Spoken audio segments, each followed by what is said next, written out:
Good evening guys. So activate na ang atong GCash payment. So ang ipakita sa inyo no, nga pwede na ta magbayad sa tuang gasoline bindo o via GCash.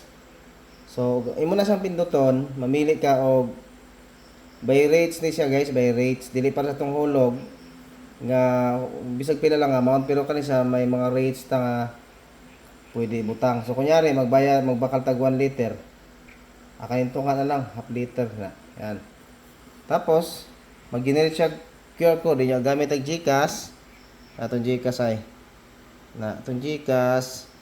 Testing tag palit.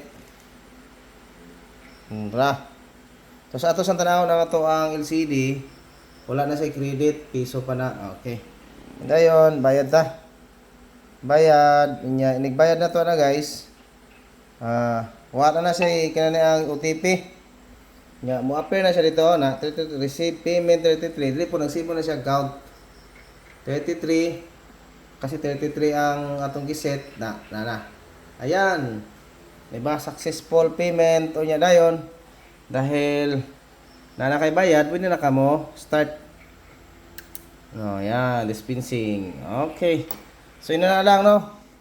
Na lang kasayo ng ato ang GCash payment sa ato ang gasoline bindo. Wala pa ni siya mataod kay bago lang nagabot ang mga parts. So niya atong gi-assemble, atong gi-program.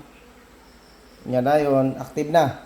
So ini siya ang kaning rates, pwede pa man nako usbon kay kung makita na to dire guys sa ato ang dashboard.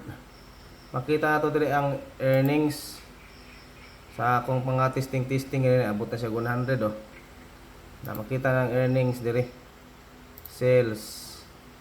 Yan, na siya ay mga 100 plus kay kada mo na po mag-transaction. So, na siya ay dashboard. Sa mga mo palit, yaning atong machine, na mo ay dashboard. Makita ninyo ang inyong sales daw, view transaction. May mga view transaction tao na view transaction. So, ang atong last ang gipalit kay na 33. May bawas na siya kada send.